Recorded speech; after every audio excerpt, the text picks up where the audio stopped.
Eric, you've written so much on so many different topics. I'm really excited for this conversation based on that. But I think let's start with what this podcast is premised on, the mind-body problem. I mean, this is an infamous problem in philosophy, the most infamous problem, perhaps. And I've dedicated my life to it in a way. Tell me, why is this problem, the mind-body problem, so significant? What is the biggest problem here with the relation between the mind and the body?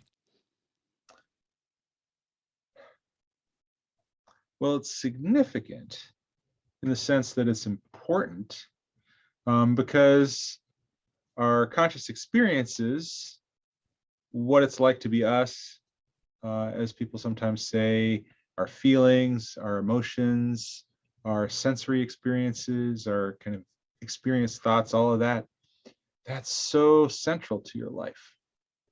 That's so crucial. I mean, without that, are you even a person, or are you even, do you even have a life worth living if you had no experiences whatsoever, right? So it's this super important aspect of human life.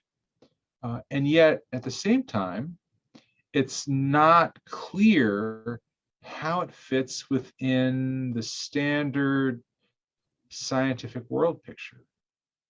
And so the mind-body problem is about trying to deal with that apparent difficulty, right? So if we think about the standard scientific materialist world picture, right, at the base level of reality, kind of fundamentally, everything is made out of, quarks, photons, little particles or waves or fields. And it's just not clear how you could arrange particles and get conscious experience as a result. So some people have thought that you need something special, something different to get conscious experience than you can get out of the basic physical stuff of which the world is composed, in which case the standard scientific worldview is radically incomplete. So that's kind of the problem in a nutshell. I'm sure you've heard many versions of this. So many. If you had to give me a philosophical history of this problem, I mean, which aspects of the philosophical history, of the philosophy of the mind-body problem have captivated you the most and impacted your current view on where you lie on what consciousness is? Right. So I've been very influenced by the Western tradition, starting with the early modern period on this issue. I'm also interested in the Chinese tradition, but my own thinking on this is more rooted in the Western tradition. And, like many philosophers, Descartes' Meditations is a kind of launching point for thinking about these issues. All right, so Descartes, in his Meditations and also in his Discourse on Method, says that he knows for certain that he's got, well, in modern terminology, in contemporary terminology, conscious experiences. He knows for sure that he's thinking about things, that he has pains, that he has seeming visual experiences, but he says he can't know for sure that there is a kind of material world behind those experiences. He could just be being deceived. Likewise, he says that he can imagine his mind continuing after his body dies without any material basis whatsoever, right? Maybe in a immaterial afterlife that would fit with some religious traditions, like the Catholic tradition. And he thinks that these things show that the mind is a different thing than material stuff. So, and a lot of philosophers following him agreed with that, but they had a lot of trouble, starting with Descartes, in figuring out how to fit this into their scientific world picture. So Descartes was also a scientist. He was an important figure in the early scientific period. And so he and lots of people in this tradition think, okay, you've also got these material particles bouncing around in the world. Right? How does the mind, which is not a material thing on these views, interact with these material particles, or does it seem to? Right? The straightforward solution doesn't seem on its face to work, right? You could say, okay, well, you've got this mind, and when you make a kind of, say, a decision, then it exerts some causal push on the physical world, right? But the problem is nobody ever observes these kinds of causal pushes from minds. We don't look at an electron and say, oh, someone had a thought and therefore the electron veered over that way, right? That's just, science doesn't seem to work that way. So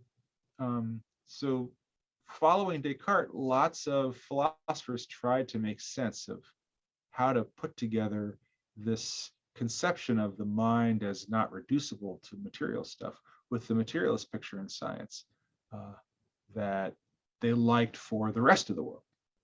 And just every solution to this is more bizarre than the next. They just get stranger and stranger the more you think about it. So then in the 20th century, but you know, there are earlier thinkers who also do this, for example, Hobbes. But in the 20th century, what had previously been a minority position became a majority position. Starting around maybe in the 60s or 70s, materialism became the majority position. This is the view that all there is in the world is material stuff. There's no distinct or separate mental stuff. And now we need an account, a materialist account of how it could have seemed that there was mental stuff that was not reducible to or not identical with material things. And so people struggle with that for a while. Near the end of the 20th century, David Chalmers, in a very influential 1996 book, puts together some arguments that a lot of people think maybe undermine the materialist picture again. And that sprung open, I'd say, in the early 20th century, a kind of plethora of attempts to tackle this problem again, right? So materialists retrenching, arguing against David Chalmers in various ways, and other influential non-materialists. And then people developing various kinds of non-materialist views. And again, they seem to just keep getting stranger. One of the things that I find really fascinating about this whole discourse is that every single view in the entire history of philosophy about these topics, and here I'll include Eastern philosophy as well as Western philosophy and ancient through modern, every single view has been bizarre. I mean, radically contrary to common sense. There's no philosopher has ever succeeded in putting together a view where you say, oh yeah, that makes sense. There's nothing in here that violates my kind of common sense picture of how the world works. Every single view in the entire history of global philosophy on this issue has been bizarre. So I find that fact also fascinating when it comes to thinking about how philosophy works, what philosophy could teach us, and what justifications we might have for accepting one or another of these bizarre views. And that sort of frames your overall skepticism regarding a lot of philosophical thinking in the first place. It does, right. So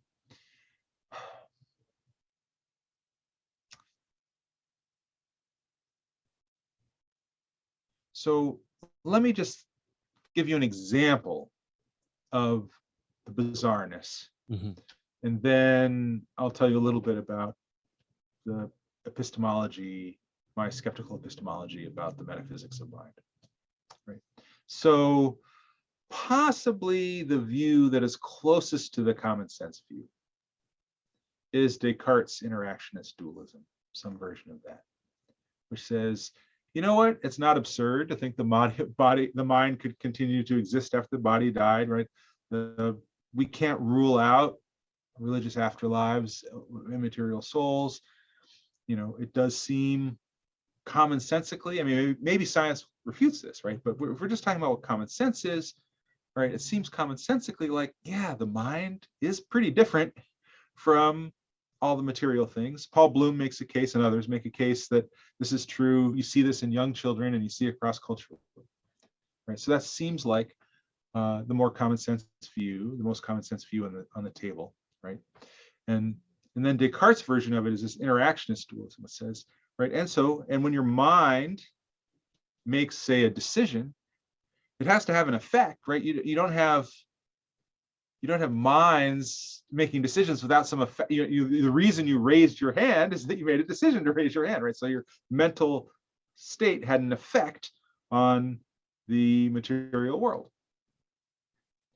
So that's Descartes' interactionist dualism, right? But it has several pretty counterintuitive aspects to it, right? One is that on Descartes' view, only human beings have immaterial souls. Only human beings have minds. Mm-hmm. So, for example, a dog would have no, and minds are the locus of conscious experience. That's how you get experiences of any sort, like the feeling of painfulness, emotional feelings, visual experiences, right? So on Descartes' view, dogs would be, and he's explicit about this, kind of soulless machines with no experiences, right?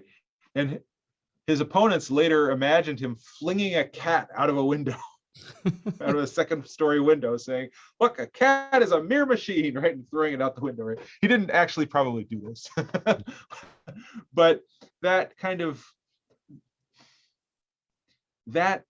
aspect of Descartes' view is not commonsensical. We normally think, oh well, dogs have experiences. They feel pain if they get hurt, and they feel happy to go on a walk, and they have visual experiences and smell experiences, right? So why does Descartes deny this? Well, it turns out he kind of has to, right? Partly for theological reasons, right? There's no dog heaven. Yeah. Right? But also partly because if you say dogs have immaterial souls, then it seems like probably you should say mice do. And if you say mice do, then you should probably say frogs do and lizards. And if you say frogs and lizards do, then maybe you should say ants and snails do. And where do you stop? You get a kind of quadrilemma here, a four-horned, instead of a dilemma that has two horns, you have four horns, right? If you're thinking about, I call this the scope of ensoulment quadrilemma, right? If you're thinking about what beings have souls, there are basically four answers you could give. One is only humans. That's what Descartes chooses. Another is everything in the universe has a soul. Then you get panpsychism, the view that consciousness is everywhere. And that's a pretty bizarre view too, right? Then you say, panpsychists will say things like, yeah, electrons have conscious experiences. And people are like, electrons have conscious experiences, really? So that seems pretty unintuitive or contrary to common sense, right? So then you get two views in the middle. One view I call the saltation view, right? So this is the third view. The saltation view says, okay, so you can do a slippery slope, right? Human beings have souls, dogs have souls, cats have souls, lizards have souls, toads have souls, and then it suddenly stops, right? So then you have like a really sharp break across what seems like a continuum of species, right? So you say, okay, toads of this genus have souls, but toads of this very closely related other genus don't have souls, but they behave almost identically. Maybe the first ones are slightly more sophisticated or something, right? But you think if a soul, you think a soul matters, right? So you think the difference between having a soul and not having a soul, there's a huge difference in their cognition and their behavior, but you don't see that kind of difference anywhere, except maybe, arguably, between humans and everything else. So if you're going to draw a sharp line, it seems like it's got to be humans versus everybody else, right? And then the fourth horn is to say, oh, no, you can have like 2/3 of a soul, right? So humans have a full soul, dogs have like 2/3, mice, maybe they have 1/3, a lizard maybe has 1/8 of a soul, right? But like, what? A soul seems like something you either have or you don't have. Like, how could you have a part? What would it be to kind of kind of have a soul or have a partial soul, for it to be a kind of gray matter issue, right? So what you end up then, if you go for this kind of substance dualism that Descartes has, is you end up with these four choices, right? Either you fling the cats out of windows, basically, or you go for panpsychism, say everything has a soul, or you have some weirdly sharp line across the continuum of species, or you end up committed to kind of like partial ensoulment. And none of those views is, I mean, all of those views conflict with common sense, right? But it's also completely commonsensical that you have to accept one of the four when you think about it, right? So common sense ends up being incoherent, right? So here's my explanation for why and I think you can do similar kinds of things for other approaches, right? So I'm just doing it for the dualism version, right? But here's my explanation for why every philosophical view in the entire history of the world about the mind-body problem violates common sense. Is that common sense is actually incoherent, right? So a well-developed view that kind of works through the implications is going to have to violate common sense somewhere, because you can't adhere to every element of an incoherent set. So that's kind of the argument, the kind of the argument I sometimes call the universal bizarreness thesis, or the crazyism thesis. The idea that every theory is bizarre, every theory seems crazy. So wait, let's say, I love that. I love this whole universal bizarre craziness. If you had to apply this to the theories of consciousness that claim there is no consciousness, it's just all an illusion. So if you look at Dennett's work, Frankish's work, how would you go about explaining the bizarreness of these theories of consciousness? Right. Well, they seem pretty bizarre in their face. I mean, in fact, they're quite explicit about it, right? So the illusionist or eliminativist, which you'll see in, I think Dennett is kind of unclear or ambivalent about it, but you see it more in the earlier Dennett. And you see it definitely in Frankish and some other people. They say, oh, nope, no such thing as consciousness. There's no problem because there's no conscious experience at all. And if you think illusion problem. Yeah, right. There's an illusion of conscious experience, he says, right? So, but let's not use the word illusion yet, because that gets a little confusing. So the basic form, the claim is conscious experience doesn't exist. There's no conscious experience. And if your immediate reaction to that is to think, that's so obviously false that they must mean something other than what we have been talking about, or what we mean by conscious experience, because like no one could believe that, right? Then you've kind of got a sense of what the problem is here. So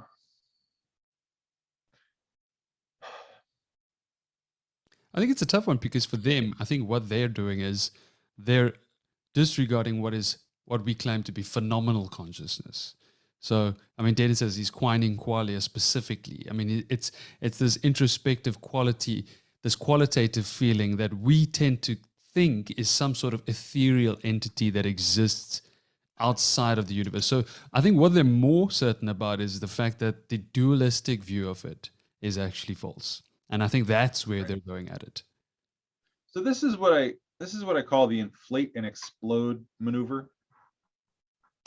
So if you want to deny the existence of something, one good way to do it is to say, oh, well, if you want to deny the existence of X, one good way to do it is to say, oh, well, X has all of these properties and nothing has those properties. So therefore there's no X, right? So if you want to deny the existence of, say, witches, then you say, oh, well, witches have to be people who cast magic spells that are actually effective. And they say, no one ever casts magic spells that are actually effective, therefore there are no witches, right? But if someone says, oh, no, by a witch, I just mean, someone who is a Wiccan or attempts to cast magic spells, regardless of whether they're effective or something like that, then they say, oh, okay, they're witches. That's it, right? So this is what I think is going on with the eliminativists or the illusionists. And it's, you were doing the same kind of thing in characterizing Dennett's view, right? What you say is, well, by consciousness, what people mean, like Schwitzgebel means, is, you know, a thing that has, you know, that's irreducible to material stuff, or that we know perfectly well through introspection, or that, you know, exists outside of spatiality, or right. So, and there's nothing like that, therefore there's no consciousness. So, but I think that's to inflate the concept of consciousness by sticking stuff onto it that is not essential to it, and then say, see, it doesn't exist because it's got this stuff and this stuff doesn't exist. But I don't think that's legit, right? So I think we can define consciousness in a kind of innocent way that doesn't have any of these dubious commitments. I mean, it might turn out that some of those dubious things are true, or it might not, depending on how the philosophical arguments work out, right? But it's not true by definition that consciousness is irreducible to material stuff. It's not true by definition that consciousness is perfectly known through introspection, or, you know, has any of these other things that that Frankish and Dennett worry about. I think we can define consciousness just by example. Yeah. Go ahead. You say that many times. You define it by examples of what we experience. But then, do you agree with what people like Ned Block, let's say, or Chalmers? I mean, Chalmers calls it the hard problem. Ned Block describes it as access consciousness versus phenomenal consciousness. Do you think these distinctions are important to make? Yes, I think they are important to make. I think that once you kind of have your head in the space of the mind-body problem, and once you have the examples of consciousness, there is an obvious, like, thing that you're referring to when you're talking about consciousness.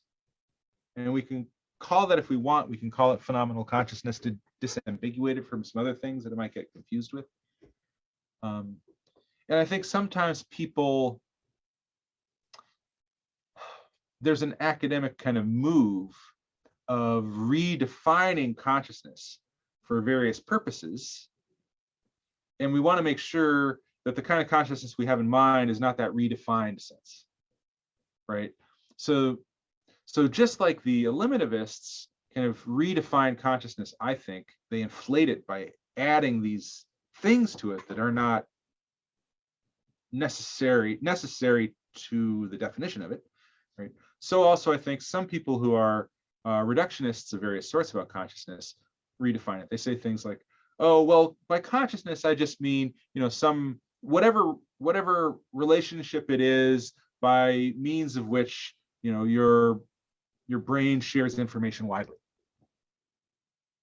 And now, if that's your definition of consciousness, we can say, okay, well, consciousness in that sense clearly exists, and there's no mystery about consciousness in that sense, because the brain does share information widely, and we can see how neurons connect with each other and start to get a handle on it, right?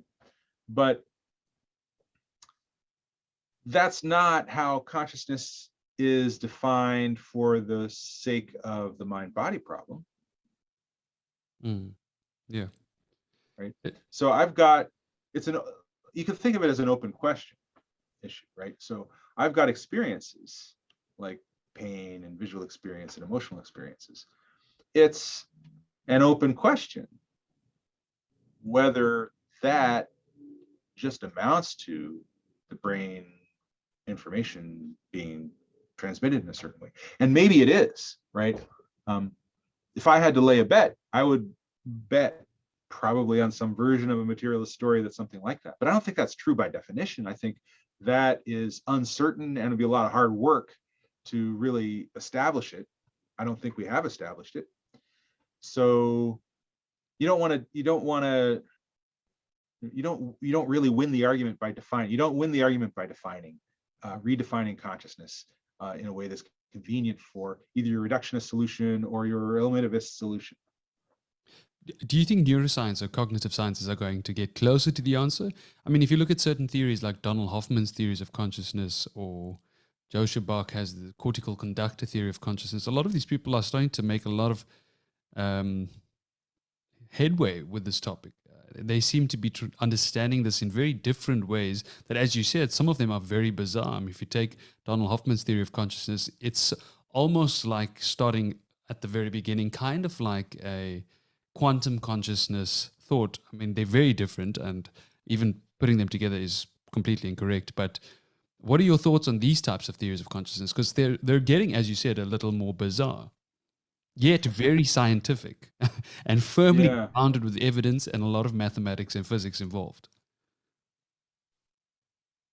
I think these theories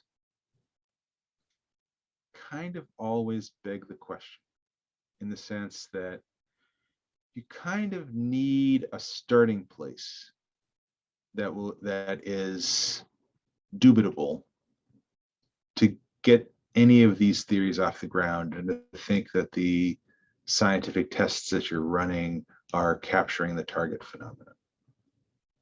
So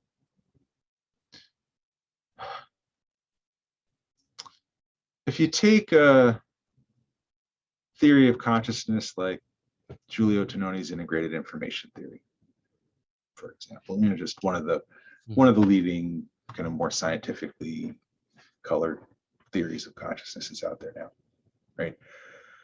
He thinks that consciousness is present whenever information is integrated in a certain way, and it can be really simple, like even a photodiode or even a simple XOR gate integrates a small amount of information, right? So it's got kind of like 1 bit worth of conscious experience. It's got a certain level of phi to it, because he calls it phi.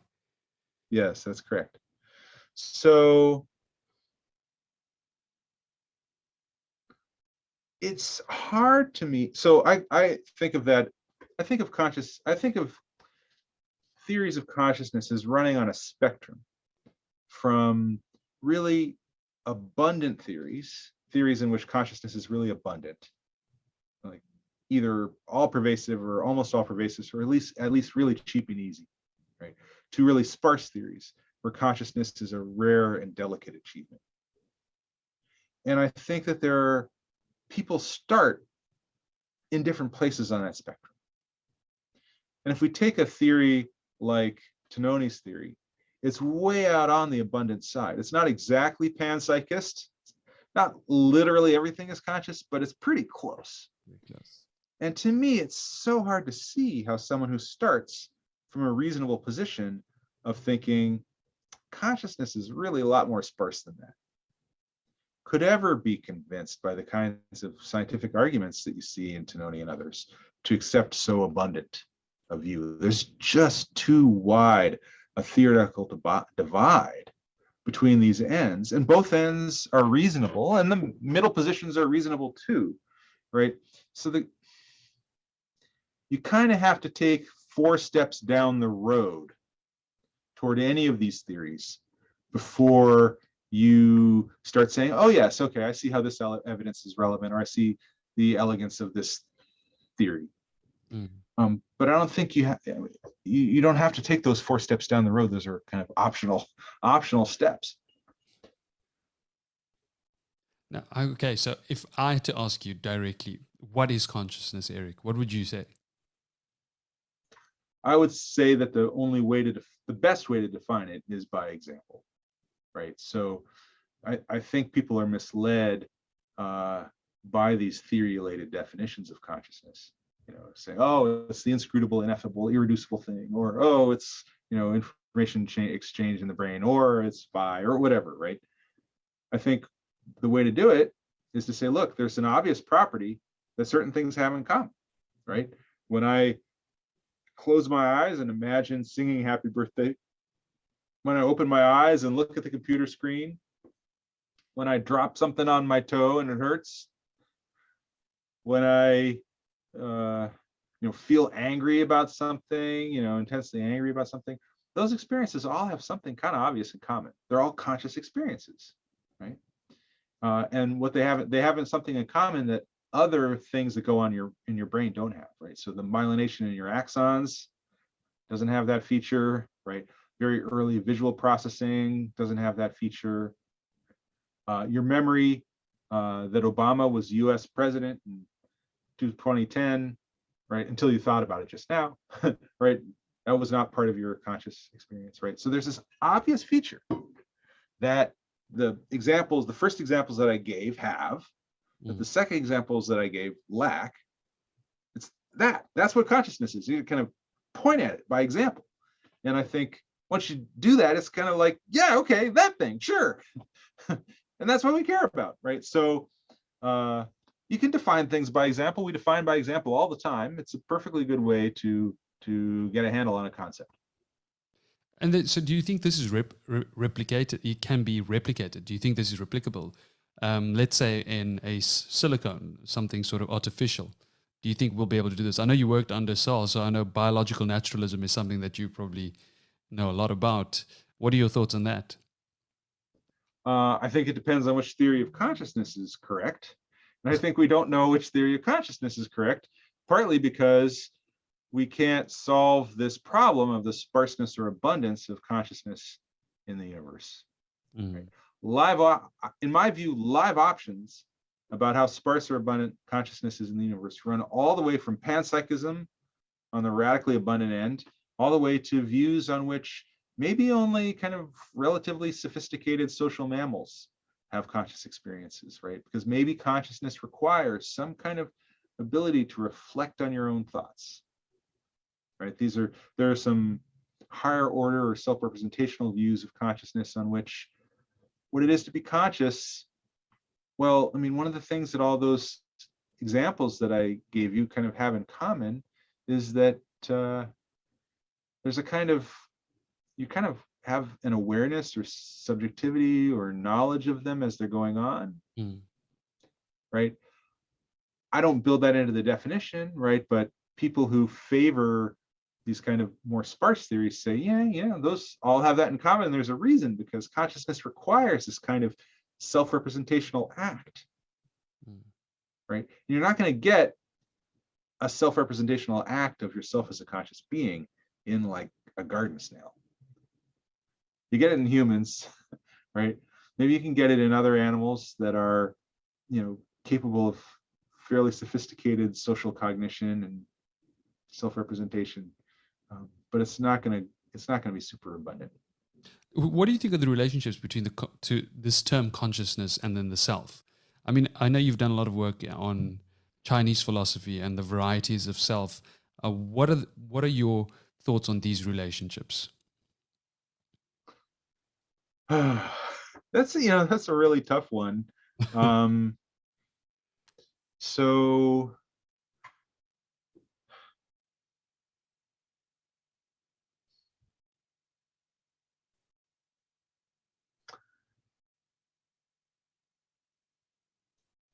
I am,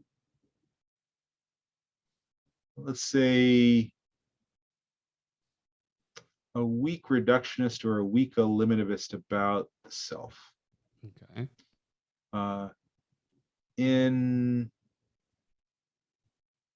You see some strands of this in the Buddhist tradition.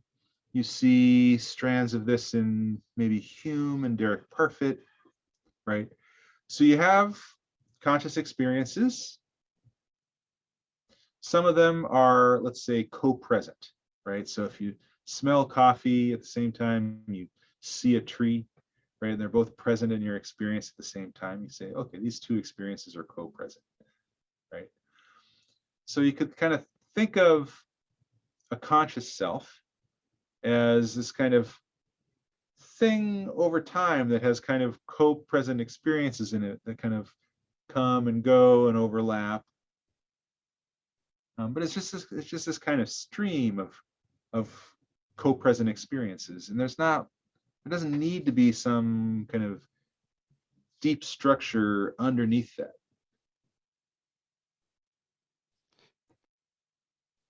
So then do you think conscious experiences can exist independently of selves? So, right, it depends on what you mean by a self, Yeah. Well, right?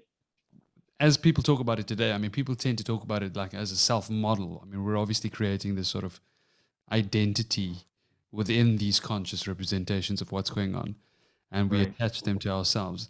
Um, do you think selves, like, okay, let's take an example. I mean, when someone's in a deep meditative state, they claim to lose their ego or lose their self. How valid do you think that claim is? Do you think that is something that really is going on? I think it's hard to know. Mm, So here I kind of retain retain my skepticism um, in two ways, right? One is I'm not sure what a self is, mm, such that you lose it in this state. That needs to be clarified, and there are ways to try to clarify it, but you get pretty quickly into the weeds and it gets messy. And the other thing is, I am broadly skeptical about the accuracy of introspective reports. mm, And that includes the accuracy of the introspective reports of experienced meditators. So there are some forms of meditation that purport to improve one's introspective accuracy, right? So when you engage in this type of meditation, then you know better than a non-meditator would what your stream of experiences are. And maybe that's true, but I don't think it has been scientifically verified yet. And even if it is true that you know better, it doesn't follow that you know perfectly well what's going on in your experience. I think in general, people have a high degree of overconfidence mm. about what their stream of experience is, what is or is not, what their experience is or is not like. And I mean, that's a whole long discussion we could get into.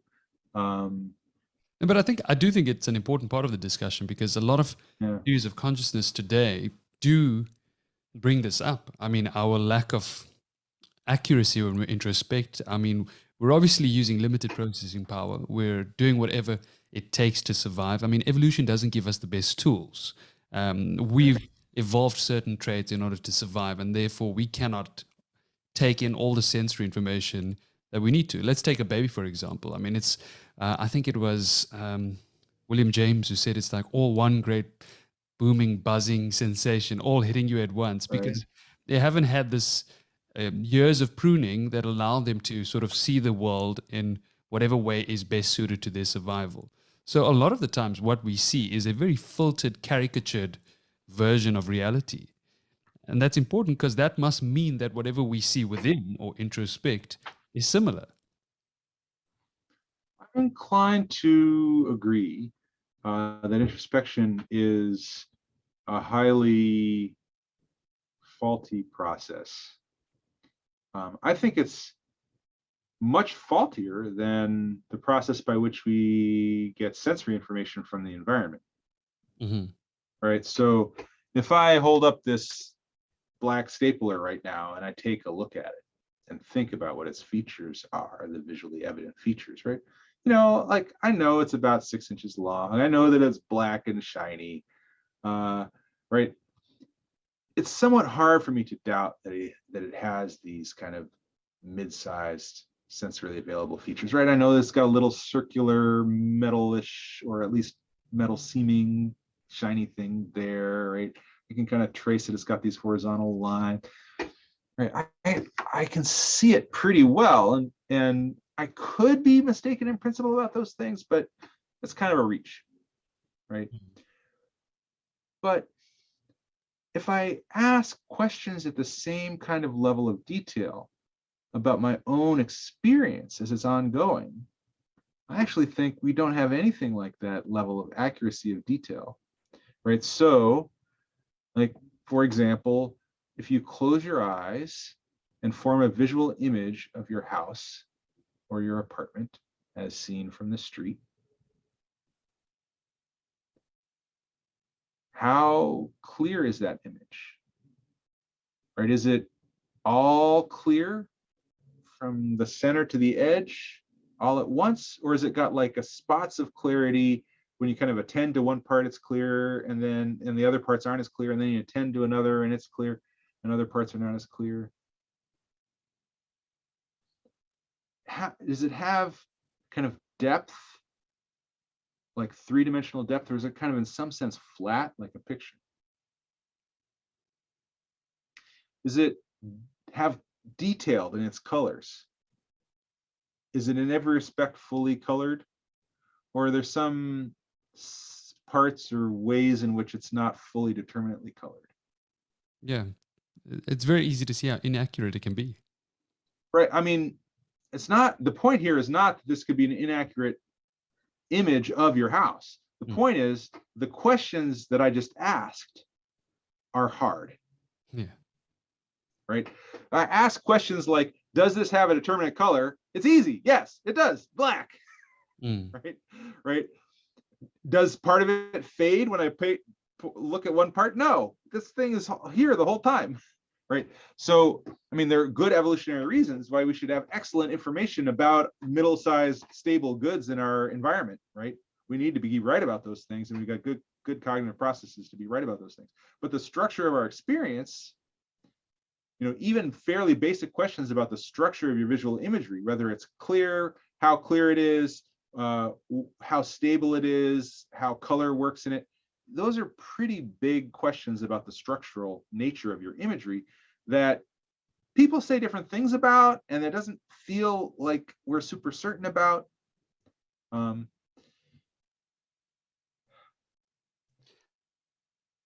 So that's just an example of the way in which, in my view, our introspective knowledge of our imagery experience is less secure, less stable than our visual knowledge of external objects.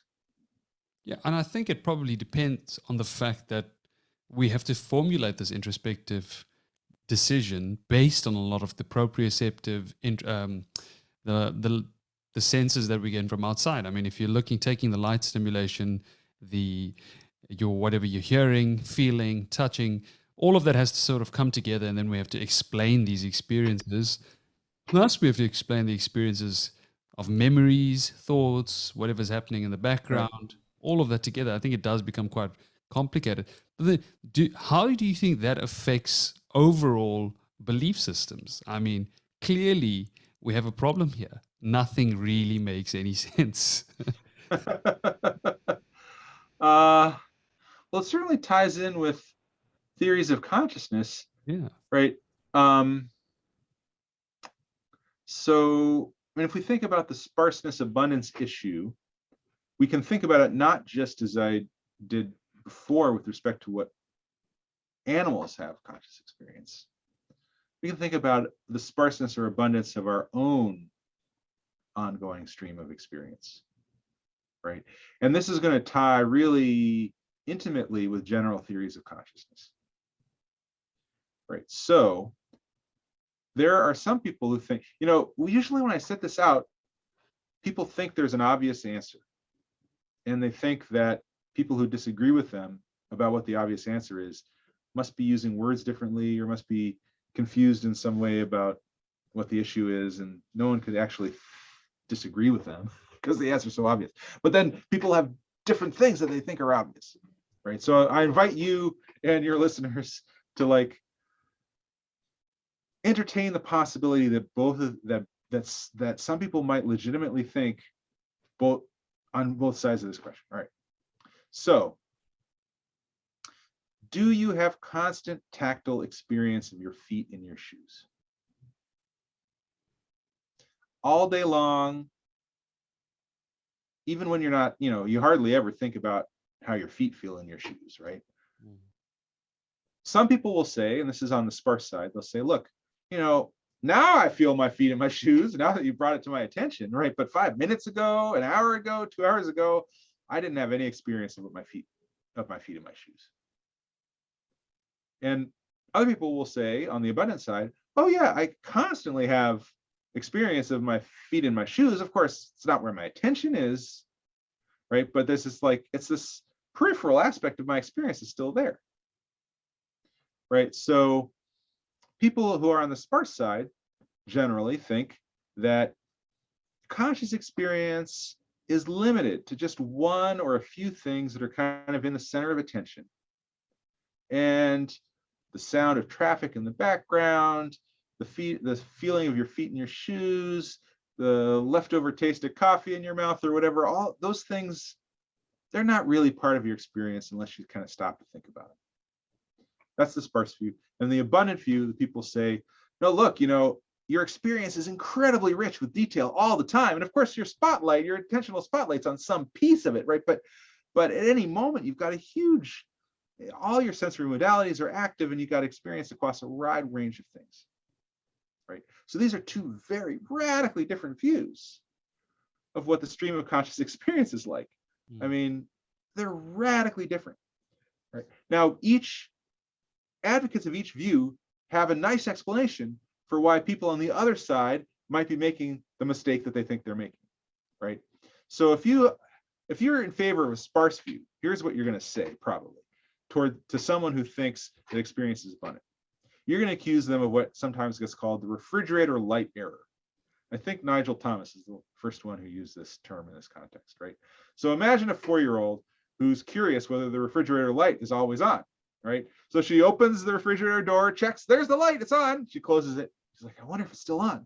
She opens it, oh, it's still on, right? She closes it again, right? So she concludes, oh, the refrigerator light is always on, right? So likewise, the sparse person will accuse the abundant person, right? Yeah, every time you think to check whether you're having an experience of your feet in your shoes, you'll find it there, right? But that doesn't mean it's there when you're not thinking to check it, right? So you're just being like that 4-year-old with refrigerator light. And that's a pretty good objection, right? How can you prove that if you're on the abundant side, how can you prove that you're not making the refrigerator light mistake? It's actually pretty difficult to respond to that objection. Now, the person on the abundant side has an equally good objection against the person on the sparse side. The person on the abundant side says, well, look, you're not going to remember experiences that you're not attending to, right? You think you didn't have a peripheral experience of your feet in your shoes 5 minutes ago, but that's just because, there's this large welter of experience. You're only going to remember a tiny sliver of it. So you're going to forget all that peripheral stuff. So you're mistaking having forgotten something for never having experienced it in the first place. And that's a really good objection to this sparse view. And I actually don't think that there's a good methodological answer to this question yet. Right. So and you can't just introspect and figure out which is true. I mean, people have opinions, but there's a really serious methodological issue, and it's not obvious. And I think people have genuine opinions on both sides of this question. And it ties intimately to theories of consciousness, right? So you could see how a higher order thought view doesn't have to, but how a higher order view could be sparse in both within the human case and within, kind of among animals, right? So you could have a view on which, look, consciousness is complicated, expensive, and difficult. Consciousness is when you've got some process that's importantly self-referential, and there's a sense of yourself as a self, right? Having this experience that's always present whenever you're conscious, right? And only sophisticated organisms can do that. And you can only do that, with respect to a few processes in your mind at one time, right? So that is an attractive package of kind of a sparse sense of what's involved in consciousness, right? But if you think consciousness is cheaper, if you think consciousness really has more to do with, integrating information and sharing information widely, then you might say, no, you don't need all that heavy equipment to have consciousness, right? You get consciousness in lizards and snails, and you got constant conscious experience of your feet in your shoes and all this stuff going on at once, and that's an attractive package too. And you can mix the packages. I mean, you can.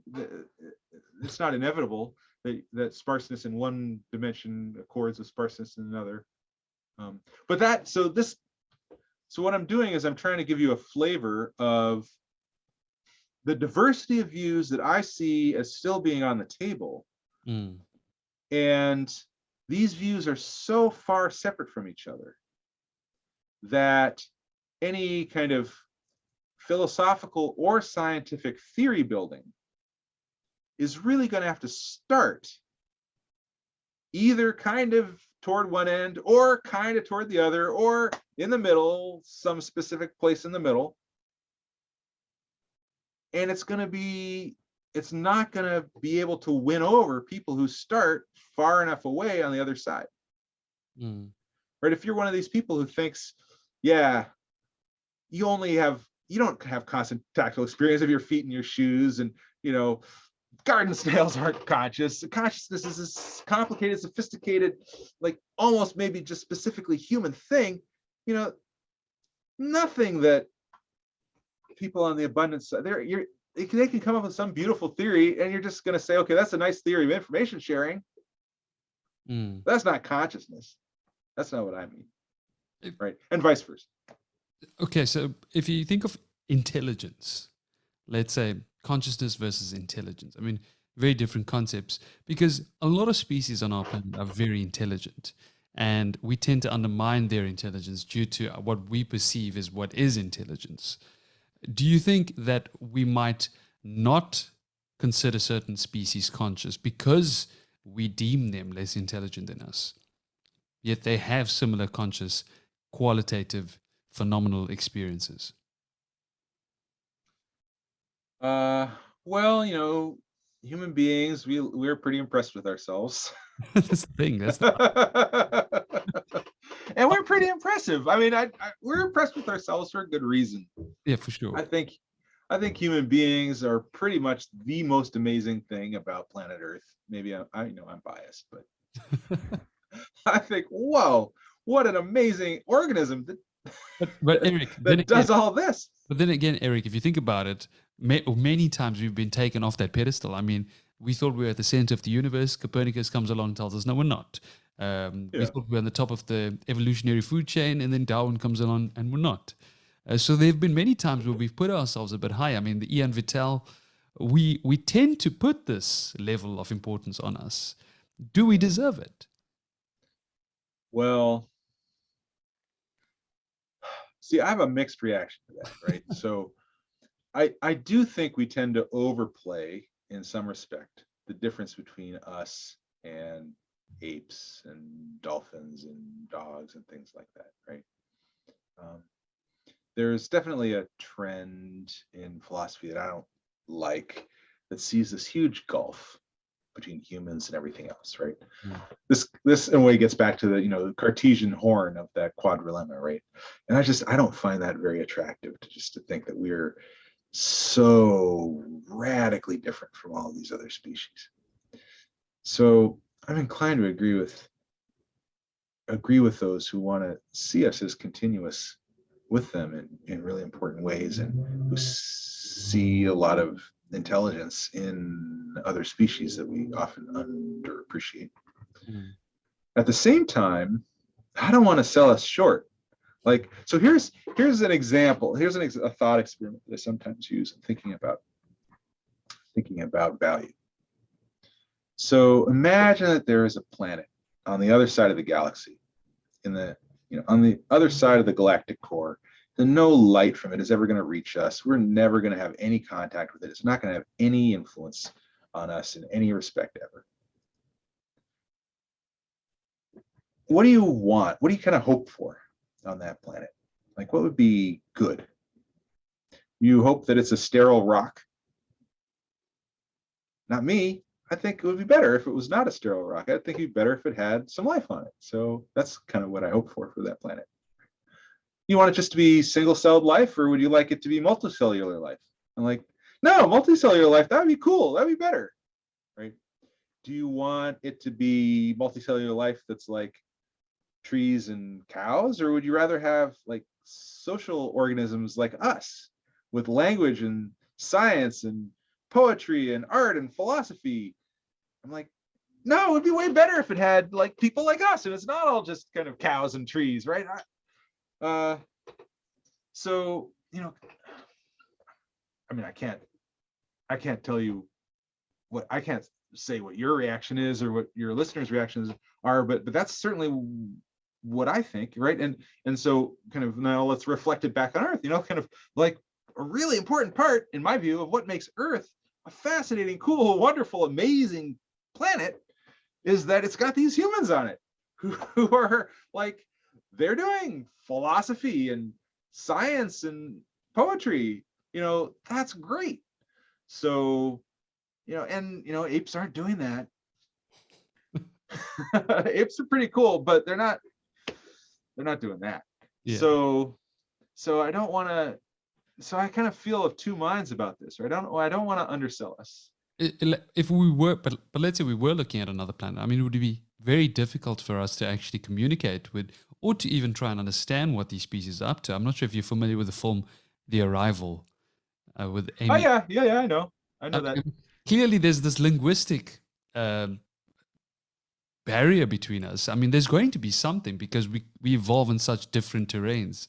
It would be really fascinating to see how we would overcome some of these. Right. Now, I'm inclined to think that any social organism that evolves in an environment that, basically any environment, you know, that has some challenges in it, is going to, and if it's relatively long-lived, if it's following the strategy of being relatively long-lived and investing care in its offspring. So take an organism like that. I think we're going to have a lot in common with organisms like that, right? Organisms like that are going to have to be able to perceive their environment well. Light is such a great source of information, right? Likely they'll have vision. I mean, it would be strange, you know, unless maybe if they're deep underground, maybe they wouldn't, right? But if they're on the surface or, you know, floating in space or whatever, they'll likely have vision, right? At least they'll have some sensory capacities, right? They'll have to have memory, right? Because a long-lived organism is, you know, that doesn't remember anything is not going to survive nearly as well as something that invests a bit in memory. It's going to have goals. It's going to have goal hierarchies. If it's living in social groups, there are going to have to be things to get over social problems, right? There's going to have to be trust, right? You can't have, you know, a social group where there are members who can trust each other and where there are norms against lying and cooperative norms of various sorts. You need that in order to have a social system, right? So I think actually that these kind of moderately abstract ways, we're going to have enough in common with these other organisms that we can make sense, right? They're going to have nutrition. They're going to have to take in energy somehow from their environment, right? So we're going to be able to talk to, we'll see, there's goal seeking toward food, right? Now we can start a conversation. You know, part of the reason Arrival is so strange is it's built on this kind of implausible premise that these entities can see all of time at once, right? Which is, I mean, it's fascinating to consider, but not very physically plausible, right? So that makes them really alien. Or you get radically alien things in some of Stanislas Lem's work, right? But again, it's not really envisioned in detail. I guess my thinking is, when you envision long-lived social organisms in detail, you'll find that there will be structural commonalities that we'll have with them that will make them interpretable to us. I think keeping in theme with this, with The Arrival, I know you work on the philosophical themes of science fiction, and what you can gain from it. What are some of the most influential science fiction films or books that have impacted your philosophy of mind the most?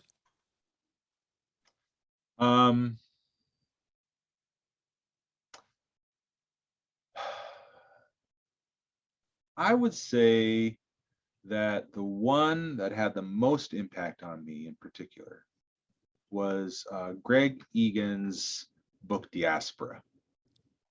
Okay. I'm not familiar. I haven't read this. Oh, it's wonderful.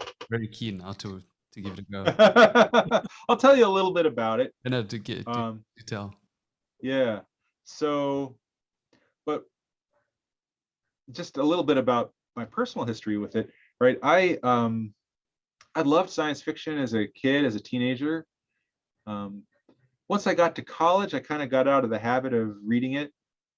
And I also didn't watch a whole lot of film or TV or anything like that. I was very, very kind of bookish.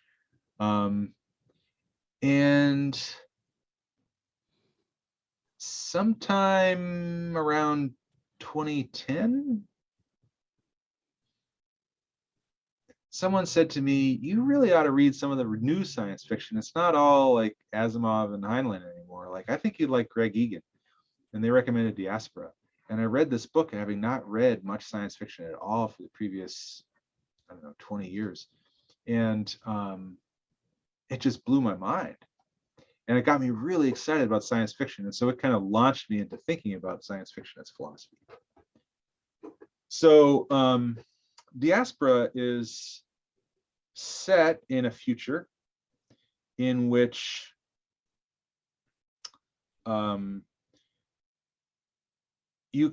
societies can construct consciously experiencing selves and minds on computers.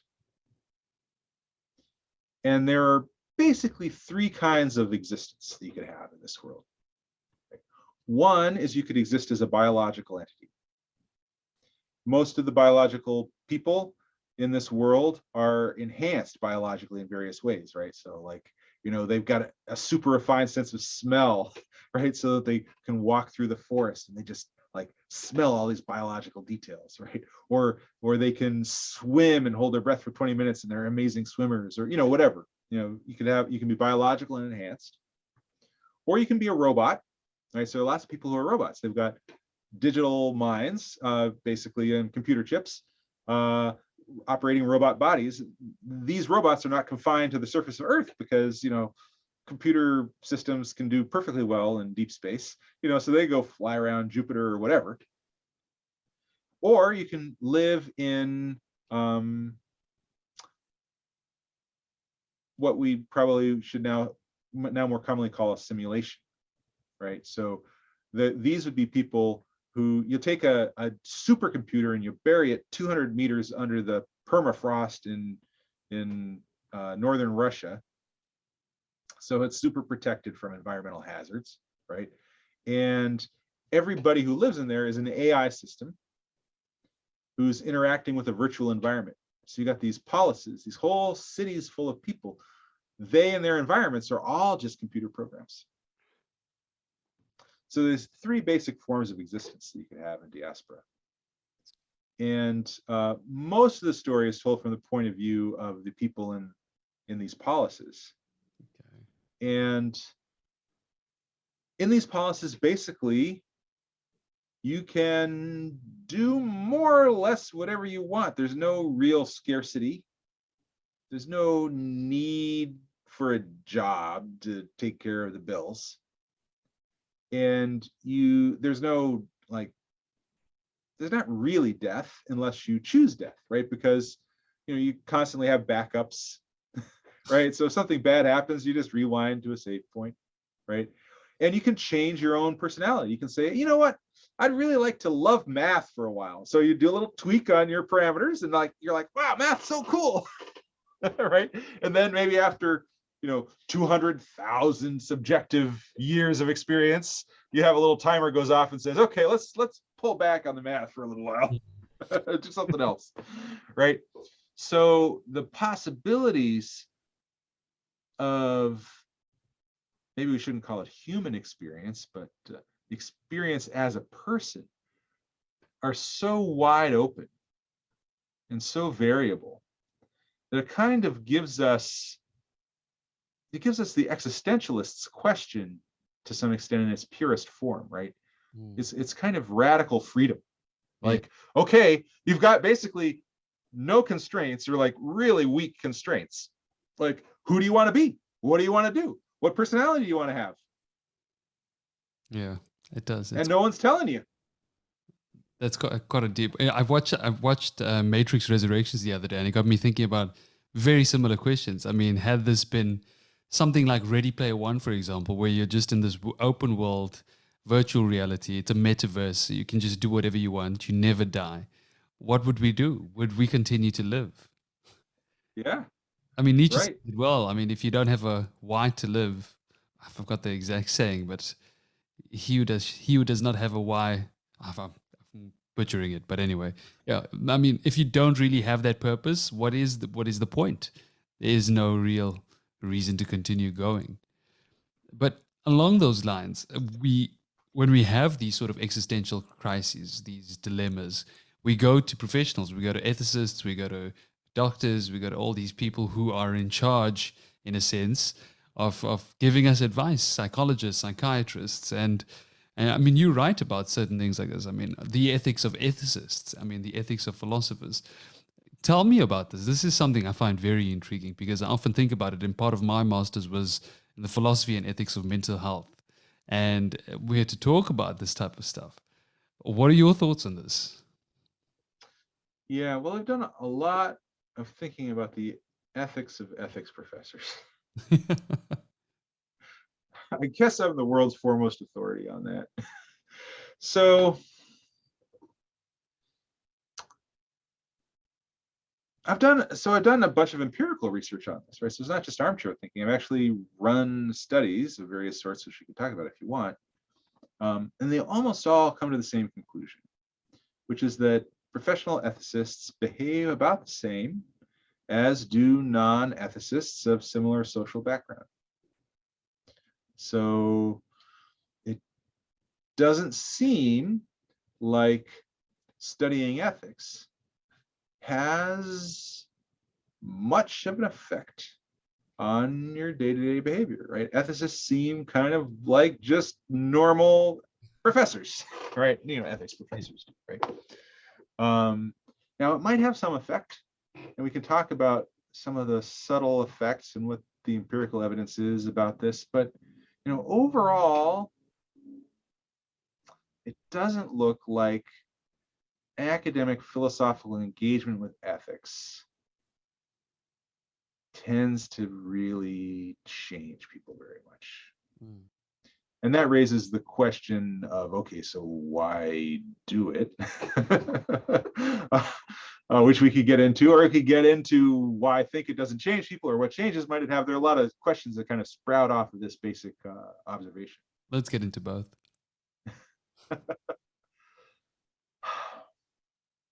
So, but first of all, what were these empirical studies? How did you get this information?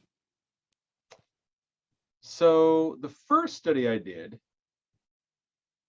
was I looked at the rates at which academic books are missing, ethics books are missing from academic libraries. I looked at kind of more technical books that would be likely to be checked out by advanced graduate students, you know, pretty obscure books, advanced graduate students and professors of ethics versus other kinds of philosophy books that were similar in age and similar in overall checkout rate. And what I found there was the ethics books were somewhat more likely to be missing than the other books, as the ethics books were a little more likely to be stolen than other books. But that's that, and that's the first result I found, and kind of the most famous result, I guess. But it's a little anomalous in the sense that almost all of my other studies have come up with no difference between ethicists and non-ethicists. So in another study, probably, well, let me just give you one more short study, and then I'll tell you about my biggest study on this, right? So another short study was, you know, you might think, well, ethics books, who cares if you still a library book? That's not a big life decision, right? But everybody agrees that being a Nazi was bad in 1930s Germany, right? And that's a pretty big life decision, whether to join the Nazi Party. And so what I did was, there's this wonderful book by George Lehman that came out in 1993, in which he looked at every single philosophy professor in Germany in the 1930s during the Nazis' reign, and basically what happened to them, right? Including, were they Jewish? Were they non-Jewish? What did they write about? Were they promoted? Were they fired? A couple died in concentration camps. Some had their teachings forbidden. Some fled the country. Some joined the Nazi Party. Some became members of the SA or the SS, right? So I went through his data. His data are not quantitative. It's just like little mini biographies of all of these, like about 200 professors. I went through qualitatively and looked at these professors, and then just compared their rates of joining the Nazi Party with the rates of professors from other disciplines.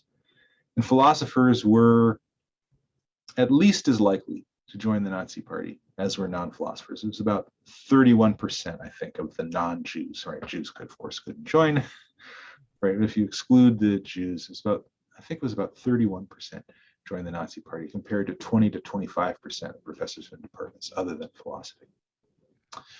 And you could say, okay, well, maybe there's more pressure on philosophers to join the Nazi Party than on biologists or physicists. But on the other hand, there was Nazi physics. Like, you couldn't teach Einsteinian relativity, and there's Nazi biology, and there's Nazi history, right? So professors in all these departments had pressures on them. Maybe philosophers had a little more pressure, maybe not. But what we don't see what you might hope, which would be that philosophers as a group would have had the wisdom or the courage to not join the Nazi Party, right? Either they were sincere, either like a substantial portion of them were sincere believers, as Heidegger was, at least for a while, right? Or they joined it cynically. But either way, this is not seen to be an example of high ethical wisdom, right? So we're not seeing that their exposure to the ethics of Kant, for example, is helping immunize philosophers from joining up with Nazism. And about 15 to 20% of these philosophers went pretty far, right? So besides just joining the Nazi Party, you could get involved. You could be a member of the SS, right? Or you could get involved with Amt Rosenberg, which is a kind of like racial theorizing department of the bureaucracy. Like, okay, let's theorize about how Jews are evil, right? Like, and it's like a non-trivial percentage. It's like 10, 15% of philosophers, kind of went pretty far down toward Nazism of the philosophy professors.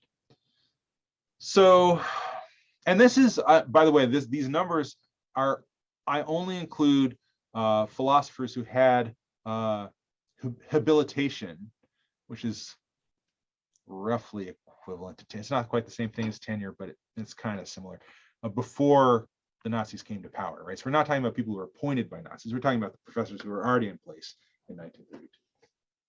But Eric, do you not think that, well, I always think like philosophers, well, people sort of break down reality in a sense. They break down experience, they break down a lot of things, language, everything we do. It's almost like you're more likely to do something extreme because of the fact that you're a philosopher, if you think about it, because you're able to then rationalize and reason yourself into the situation. Do you not think that's a big factor that plays a role into that? I think that's possible. There are two reasons that I'm disinclined toward that thesis. One is that in a lot of these measures, philosophers not only have the same mean as the other comparison groups in their behavior, but they also have the same standard deviation or the same spread.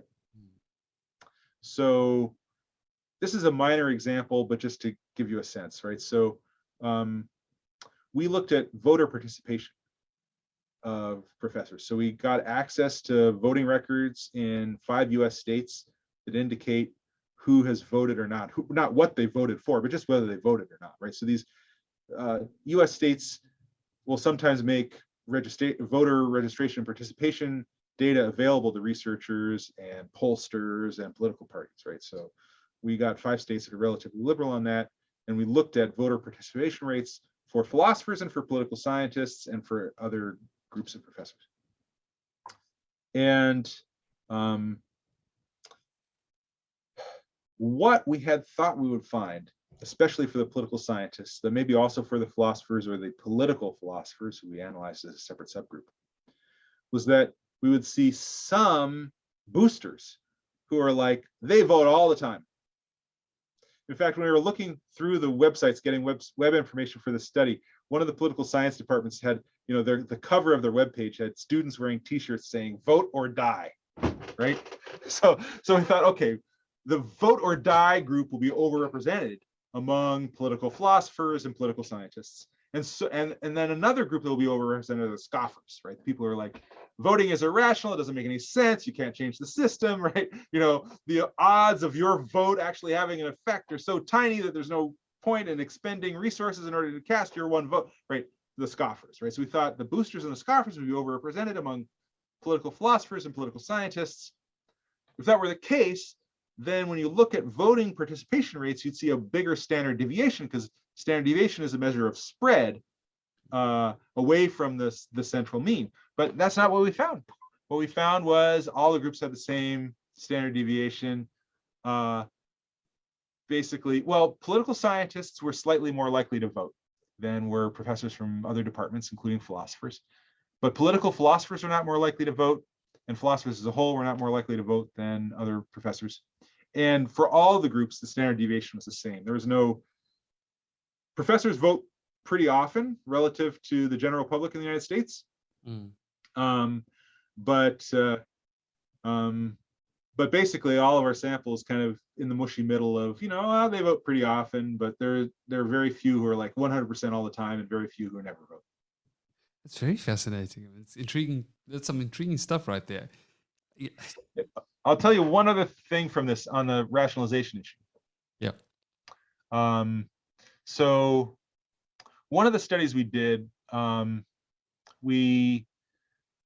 was these same 5 US states, because we wanted to get, what we did was we emailed questionnaires to professors, philosophers, right? Both professional ethicists in philosophy departments, other philosophers, and then professors from departments other than philosophy. We emailed them questionnaires and we asked them their moral opinions about various issues. And then we asked them to self-report their behavior on those same issues. And then for some behavior, like the voting, we actually also had direct observational behavioral data that we could compare with their self-reported behavior and with their expressed moral opinion. Now, we did all of this with unique identifiers. We don't know how any particular individual did it. We don't know, Professor Johnson did such and such. What we know is, Professor 1236 did such and such, right?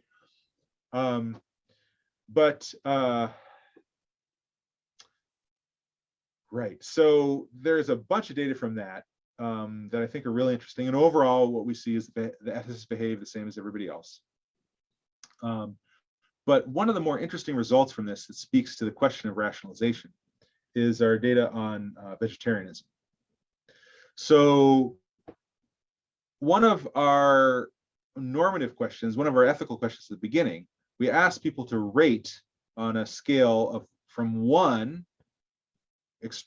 very morally good, to 9, very morally bad, with 5, morally neutral in the middle. We asked them to rate on that scale various behaviors. And one of the behaviors was regularly eating the meat of mammals, such as beef or pork. And what we found there was that ethicists, 60% of them, rated it somewhere on the bad side of the scale. That is 1 to 4. 1 was the bad and 9 was the good, sorry.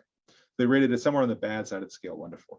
60% of the ethicists did, 45% of the non-ethicist philosophers did, and only 19% of the non-philosophers did.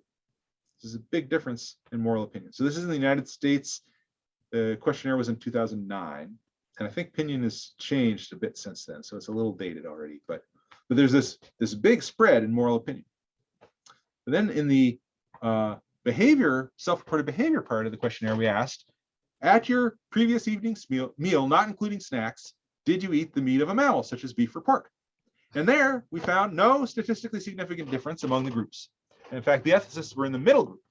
I think 37% of them said they had eaten the meat of a mammal at the previous evening meal, and 38% of the respondents overall said they had, right?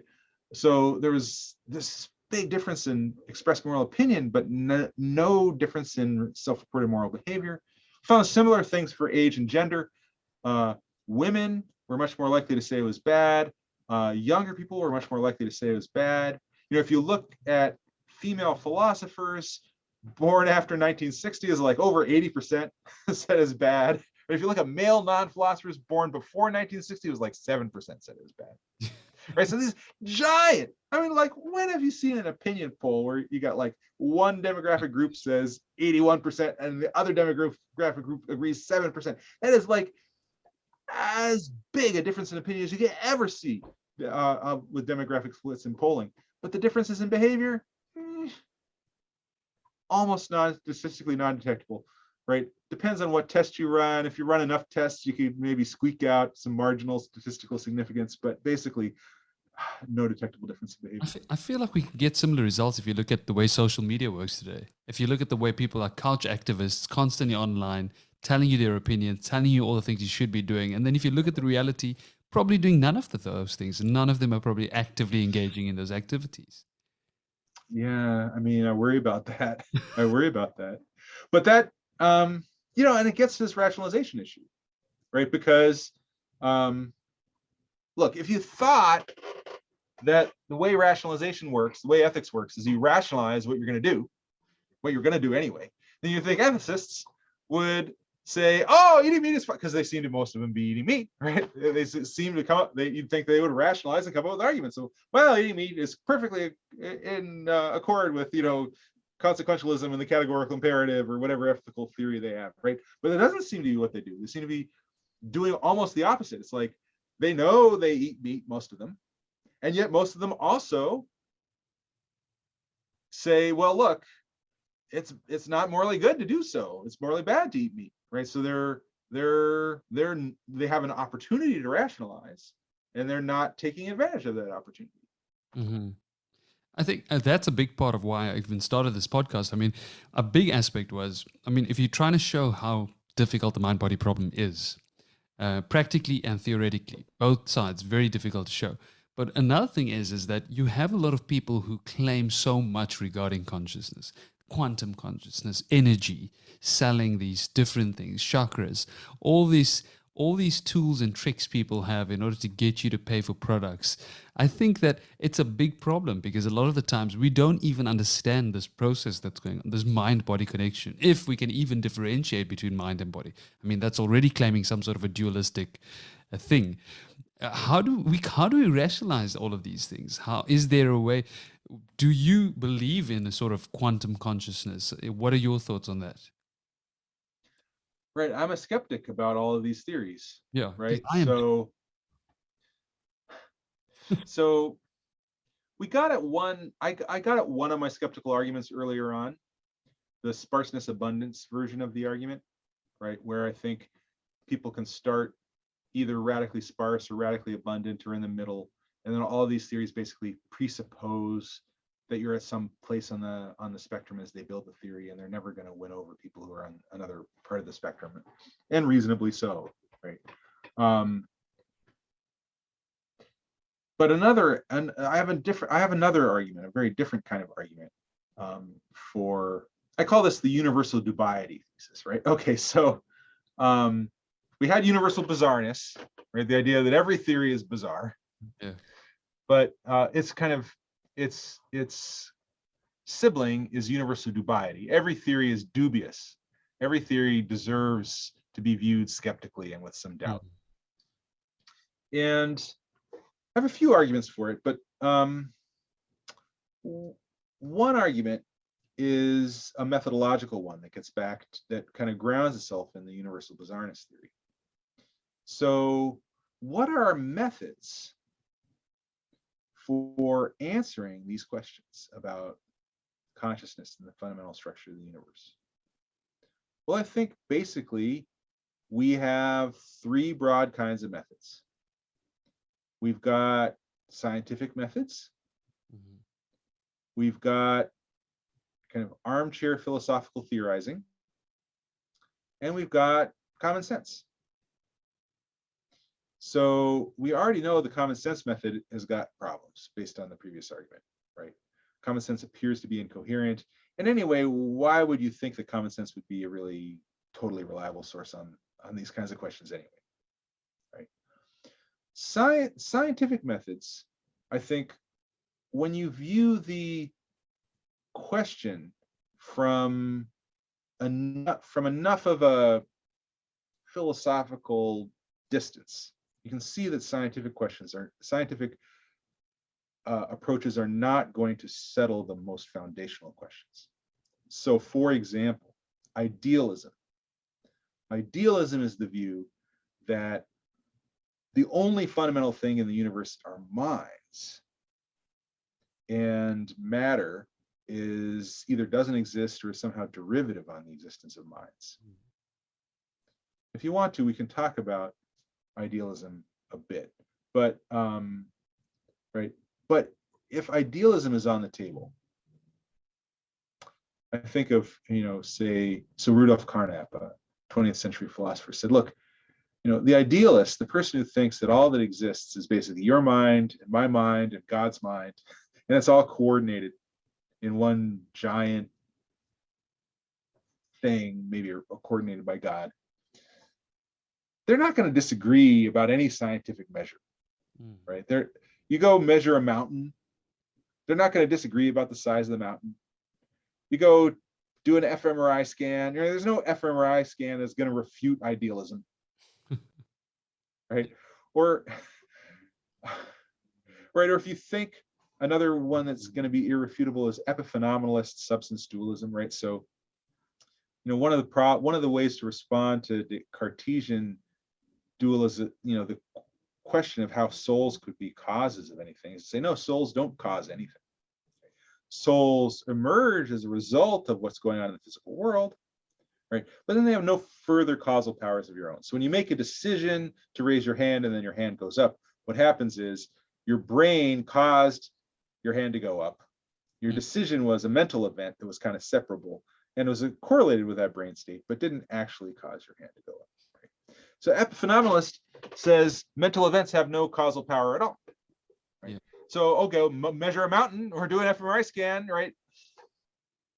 You're not going to find any causal difference. It's not going to have any causal impact. The minds that are posited are not going to have any causal impact on your instruments. So you can't say, oh, look, we predicted that a mind would make the instrument run up to 8, but it didn't, so there's no mind. Right. So when you back away far enough to philosophical theories like idealism, panpsychism, epiphenomenal substance dualism, Chalmers's property dualism, Kant's transcendental idealism, a lot of these positions are a little difficult to explain in a short space. But when you back up to positions like that, I think it's pretty easy to see that there's not going to be a decisive scientific test. So that then leaves you with armchair philosophical theorizing. But that armchair philosophical theorizing, what it relies on science, and it relies on common sense, and it relies on stuff like, is this theory elegant? Is this theory simple? Is this theory kind of, I don't know, got the je ne sais quoi, right? It's just not. So you've got these three methods, and none of them warrant high levels of confidence in answering these questions. Have you watched Westworld, Eric? What? Have you watched Westworld? I have, yes. I mean, so let's say something like that happens. Well, the first season. I watched the first season. Is it okay? Because it gets a lot more intense. I mean, it's really cool, by the way. Just season 3 goes into a whole nother level. But I mean, if you think about it, if that happens, where we have AI, we have certain machinery that becomes quote unquote conscious has passes the Turing test in many ways. I mean, we know that Searle's Chinese room experiment. I mean, it's very easy to trick someone into thinking they're conscious. I mean, the Turing test is more about tricking other people than it is about the actual machinery, if you think about it. But if that is something that does happen, does that then give us a way of saying that, look, in terms of explaining consciousness, that it does clearly depend on the substrate and how it's put together? Will science then actually be the one that's right because we've been able to recreate this somehow? I think there'll be a lot of pressure to think that machines are conscious once they outwardly behave in very convincing ways. And that might be the right conclusion to draw, but I would be wary of it. I wouldn't leap right to it. So let me give you an example. Here's a machine that I think would be technologically feasible, although expensive, within the next few years. Right? You take a really sophisticated language processing program like GPT-3. Right? GPT-3 can create strings of speech that look a lot like what humans say, and you can have little conversations with it that are pretty close to the conversations you could have with human. It wouldn't quite pass the Turing test, but it's getting in that direction, right? You take a robot that looks kind of like a human. You give it a GPT-3 interface. You give it speech to text and text to speech so that it can hear what someone says, turn it into text as a GPT-3 input, as a speech input, and then, its text output can then come out of its mouth as speech. You give it an emotionally expressive face, right? So researchers in AI have been working on emotional expression in robots, right? There's been a lot of progress in there recently. You program it with a few things. I'm imagining maybe this would be like a shop. You put it in a shopping mall as kind of like a greeter, right? So this robot rolls up to you and says, "Hey, Tevin, good to see you. I haven't seen you in a few weeks. What you been up to?" Right? GPT-3 could totally do an output like that, right? Mm-hmm. Then you say, "Oh, well, I've been out on vacation," and then GPT-3 will say something about vacation. You'll have a little conversation with it, right?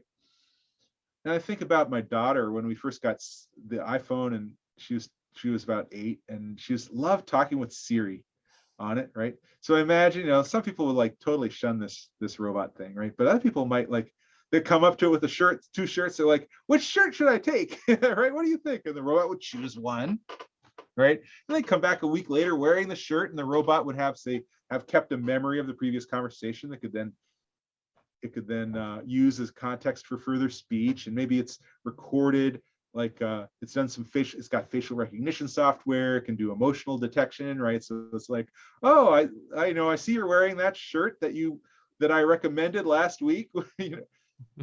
It would be, you create a robot like that, people will start to think it's conscious, and people will start to care about it. So like now here comes someone with a hammer, and they start to strike the robot, and maybe you program the robot to be defensive, right? So it says, "No, don't hurt me," right? People will be like, "Don't hurt the robot." And if a primary programming is for the robot to not ever die, like it should have self-preservation to the death. You could tweak it that. I mean, it would not be too hard, I think, to give it some self-protective program. So you do all of this just with current computer technology. It doesn't require more than we currently have. And so basically, all except for the most abundant theorists will say, this isn't really conscious. This is just a bag of tricks. But people will start to think maybe this thing has rights. Build it up more, give it GPT-6 instead of GPT-3, right? Give it more stuff, and eventually more theorists will come over to say, maybe this thing really does have what it takes. Other theorists will say, no, it's still a bag of tricks. And we won't know when we've crossed that line from here's a bag of tricks that has no more consciousness than an ordinary laptop computer to, wait, here's an entity that really does feel things and really does have experiences, and we really should treat as an entity that has rights. And There on- would be this zone during which it's completely legitimate, given that theories of consciousness are wide open, to be unsure. and Eric, on the Uh, flip side, you've got the other people on the other side who are trying to explain that we don't have this level of complexity that we're claiming. So we're slowly trying to meet at the middle. And at some point, people are probably going to meet. They're probably going to get to that point and If decide. technology progresses, eventually we'll have things that are super convincing to most people. And I predict we will still have substantial theoretical disagreement about consciousness. We might come to a point where there's theoretical convergence that, okay, maybe this thing is conscious, really. But I suspect there will always be room for doubt. Mm. And I think the robot case and the alien case are different in this respect. Mm-hmm. Mm-hmm. So if there's a species of naturally evolved aliens and they come to us in their flying saucers or whatever, and they say, hey, we're aliens from far away, and would you like to trade with us? We're really interested in your molybdenum and your rock videos, right? And we have conversations with them, right? Then we'll of course we'll think they're conscious, and I think we'll be completely right to think they're conscious, right? And that would be interesting input into our theories of consciousness. It would be, and the reason I think we would be right to think they're conscious is I call this the Copernican principle of consciousness. It would be weird if our way of being intelligent, complex social beings had this super special thing, consciousness. And in every other planet in the universe where there's conscious social beings, they didn't get so lucky. They don't get consciousness along with their stuff. That would be like saying we're at the center of the universe, right? I don't think we should think that we're lucky, right? So if there are other complex social beings, I think we should, on Copernican grounds, assume that they're conscious. Mm. But this doesn't apply in the same way to robots, because there's another explanation for why the robot is acting like a social conscious being, which is it was designed by us to do so. Mm. But then again, Right? So, we were designed by natural selection to do what we do. I think there's a big difference here, because being designed by natural selection isn't really a designer with an intention, right? What we've got is a process that creates social beings. And then I think we can apply this Copernican argument to this process, right? But that's different from a intentional creation by human beings to show behavior that looks social, right? So if we created robots through something like evolution, then maybe we can get the Copernican argument to go, although I think it would depend on the details, right? But if we say, here, let's program a machine, so kind of like our mall robot, right? So that it has all the outward signs of consciousness, then I think there will always be two possible explanations of why it's acting in a social way, right? One is that it's really conscious, and the other is that it's been programmed by us to act as though it is. Mm-hmm. And I think it would be reasonable to retain a source of doubt because of that possible alternative explanation for robots that would go beyond the kind of doubt that we would reasonably have for aliens. I mean, I completely agree with retaining the doubt, and I'm just playing devil's advocate a little by asking some of these questions. But if you think about it, like even if we did program them to do that, that is still natural selection. Well, that is still natural processes occurring over time that are forming this robot's existence. I mean, it's not like we've somehow escaped the natural realm and Right. programmed this being. And it's also we're also not clear if it took millions of years for us to be convinced that this is the real experience. This could also just be a programmed response. So there's these two elements to also think about. Yeah.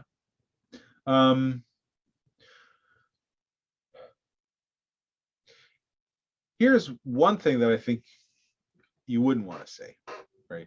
You wouldn't want to say, hey, look, here's an alien species that programmed robots. Here's another alien species that programmed robots. Here's another alien species that programmed robots. Our programmed robots are different from all other programmed robots, right? We got the conscious ones and they didn't, right? Or vice versa. Theirs are conscious, but ours, they're just programmed, right? I think you want to, the Copernican argument kind of insists on treating these cases in parallel. But I do think it's a different thing for a system to evolve up through natural selection than it is for a system to be designed by human beings with the intention of looking like a system that he had evolved up through natural selection.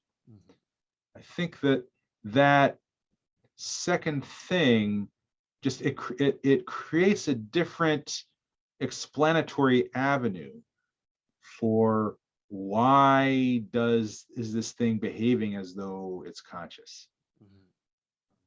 There isn't that, for us, there isn't a designer. I mean, unless you believe there's a God, right? There isn't a designer who shaped us to act as though we're conscious, kind of fake it, right? Whereas for the robots, maybe you could tell this kind of, oh, they've been designed to fake it kind of story. What are your spiritual beliefs? Do you, in terms of God, in terms of your religious beliefs, are you religious?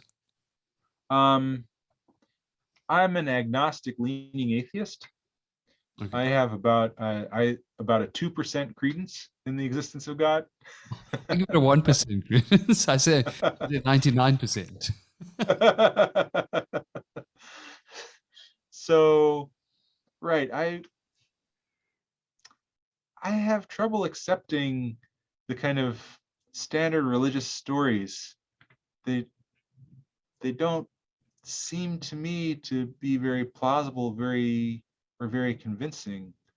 I'm moved by the problem of evil, for example, right? The world is so full of suffering and evil, right? It doesn't seem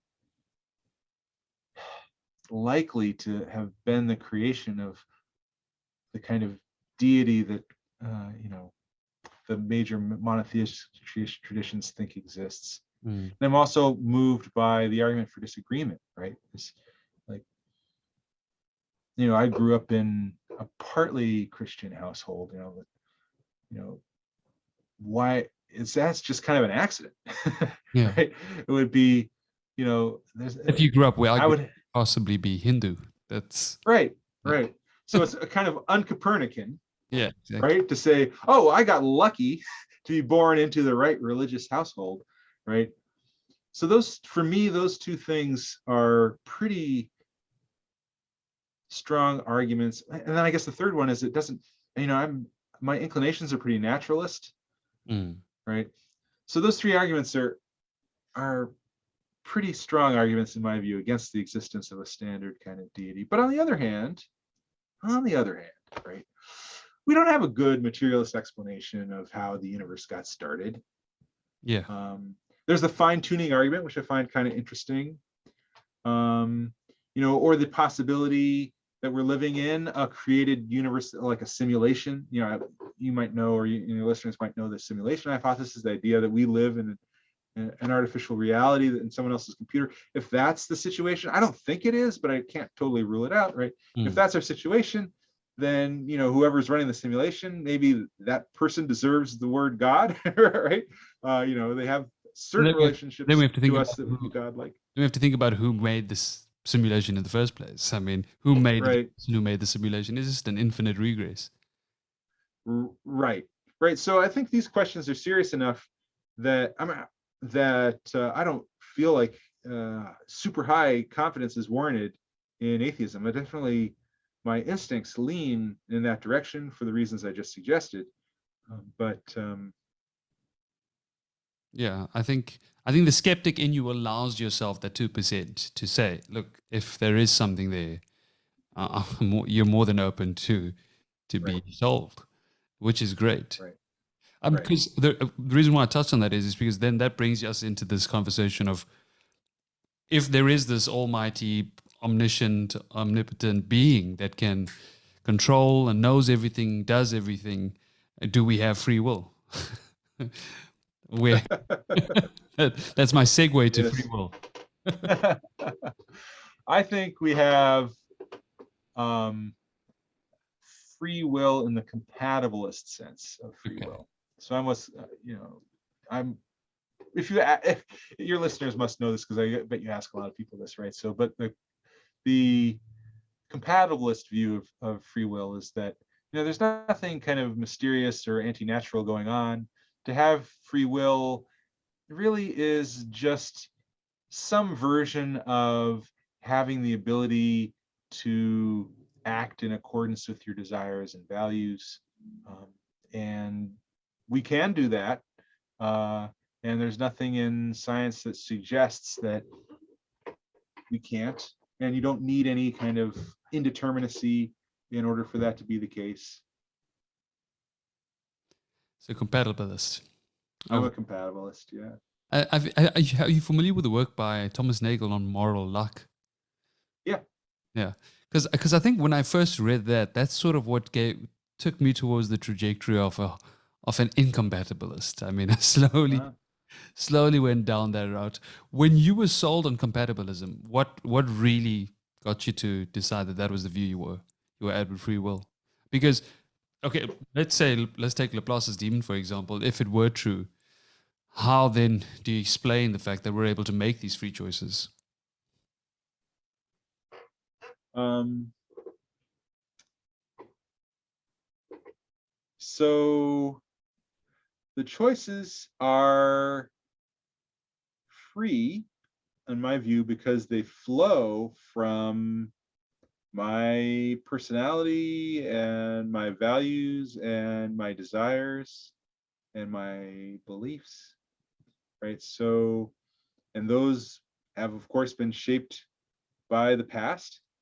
And it's good, in my view, that they're shaped by the past. I'm, I want my beliefs to not have emerged randomly or by some weird intervention. I want my beliefs to reflect the evidence that was out there that caused, so I believe that I'm talking with you. That's a causal result of the fact that I actually am talking with you, and that's good. So it was determined by that. Excellent, right? Hmm. My desires are determined in various ways.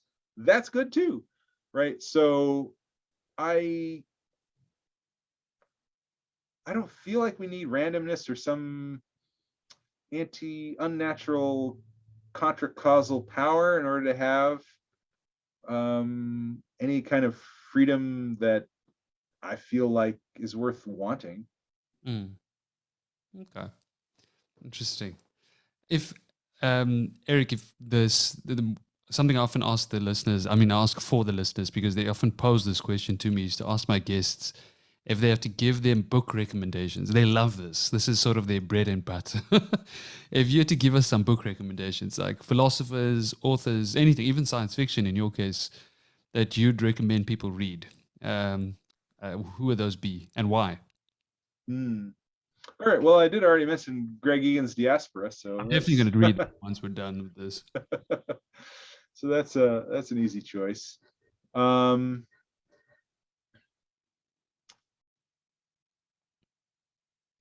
if you're another a recent book just came out, David Chalmers' Reality Plus, I Is this the think one is on a virtual wonderful reality? book. That's the one on virtual realities and on the idea that we might be living in a simulation. It's Chalmers is a wonderful philosopher, as your listeners probably know, and I think we already mentioned him a little bit. And he's wonderfully clear, and this book is written in a way that's very accessible.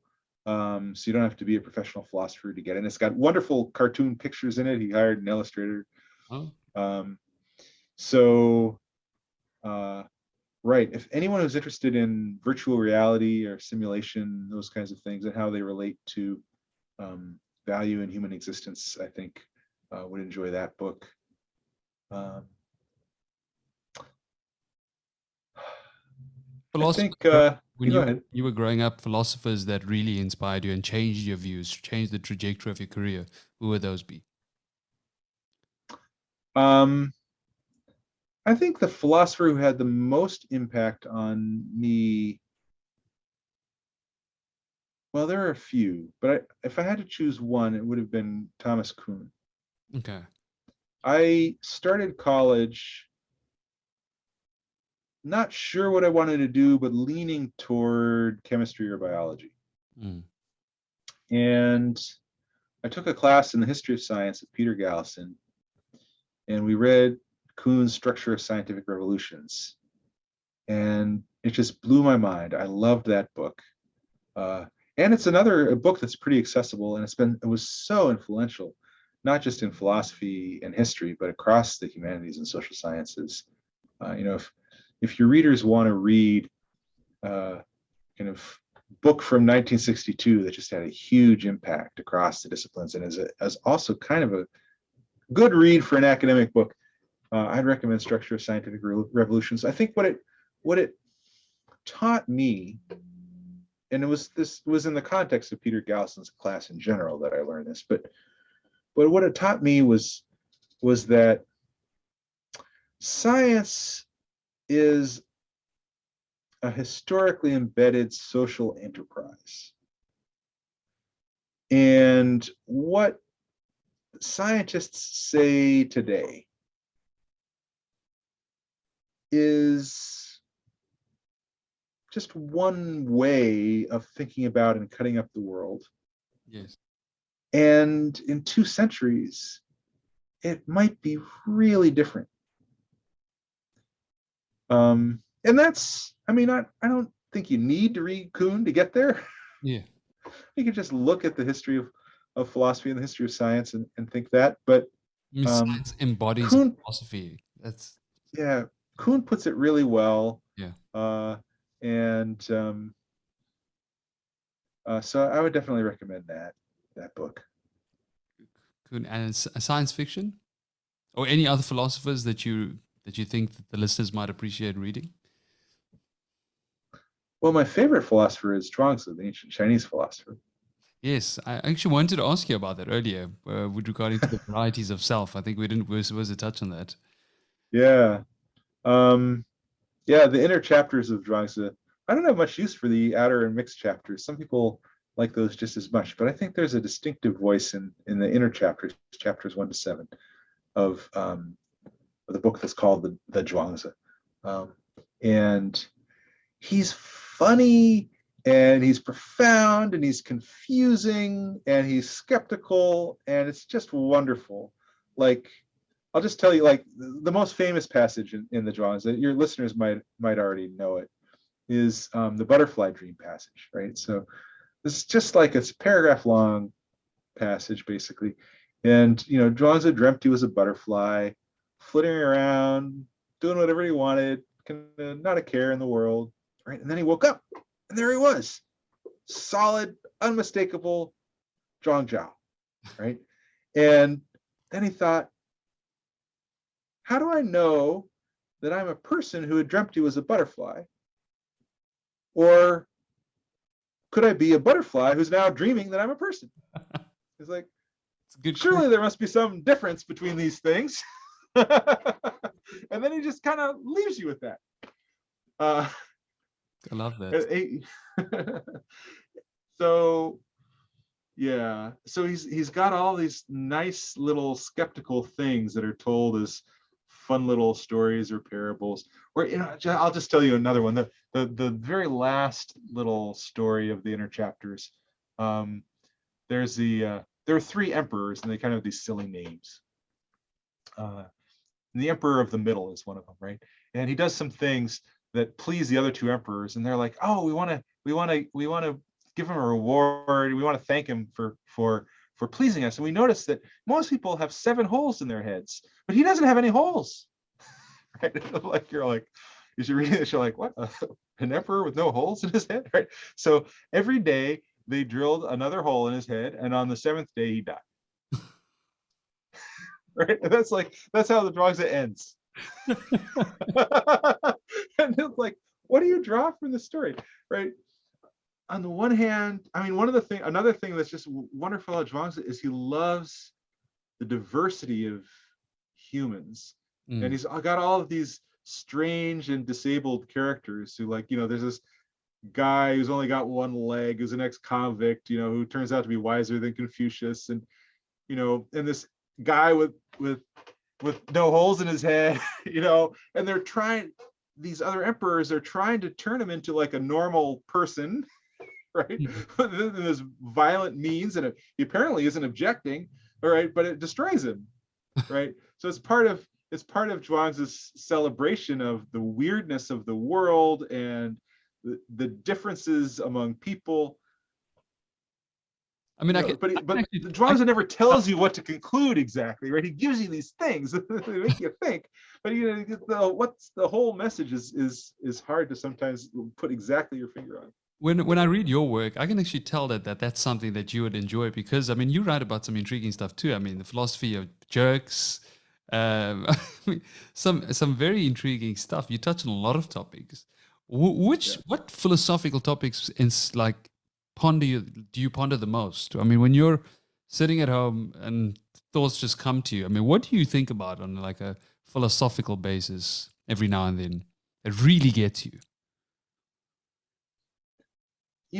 I think about so many different things. I mean, as one of the things you notice about my work is that I talk about all kinds of things in basically every area of philosophy I find myself thinking about. So it's not so much. I think I'm going to answer the question that I wish you'd asked instead of the question you did ask, if you don't mind.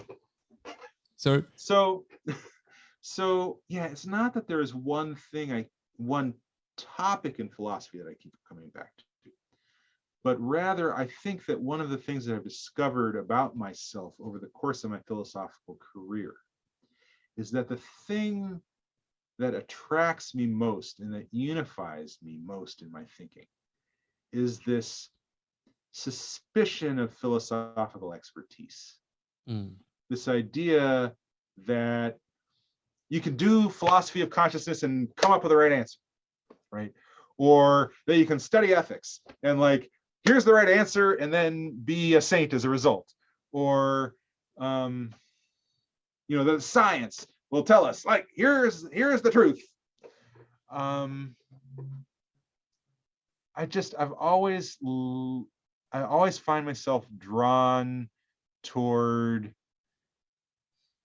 kind of tweaking the nose of mainstream orthodoxy a little bit and rooting for the philosophical underdog and rooting for more doubt and more uncertainty and more wonder about the world, rather than the kind of philosophy where here's my system full of right answers.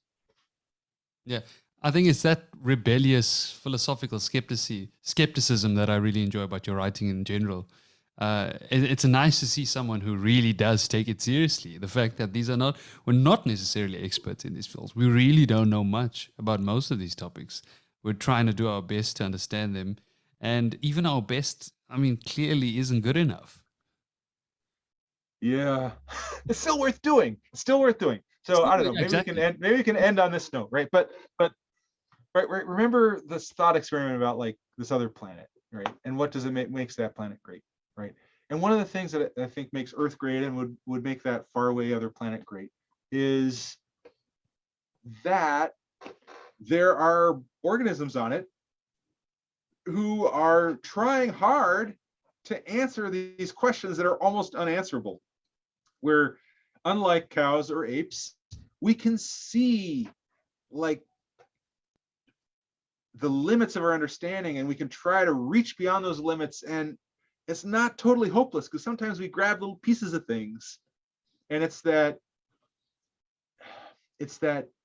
desire to always kind of stretch beyond the limits of what we can know that is part of what makes it wonderful to do philosophy, even though to some extent,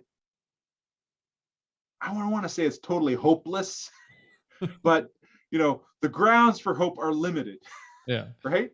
But that reaching itself is part of what makes, I mean, the planet Earth is great partly because it's got people who are doing this. Yeah, exactly. Albert Camus will tell us that it's the absurdism, it's the quest, it's just absurd. It's just non-stop, but yet we enjoy it. It's one of those things. To conclude, Eric, let me just ask you, do you think that we will ever find an epistemological truth to this ontological reality? I think we'll find some small T truths, but I don't think we're going to find the capital T truth. Or if we do, we won't know for sure that it is the right one. Well, thank you so much, Eric. I mean, this has been a really fascinating conversation. I really enjoyed myself. I hope it was pleasant for you. For me, it's time like 1 a.m. Yeah. It's been a late night. Well, thank you for having me. I've enjoyed having the chance to rant about all the various things that I like to rant about. If you have any final words, anything else that you've been locked up in that very fascinating mind of yours, you want to get out there, this is your chance. No, I think we're good. All right. No, thank you so much, Eric. I really appreciate the chat. Hopefully we'll have a round 2 sometime. But yeah, it's been a great conversation. I really appreciate your time. Yeah, thanks for having me.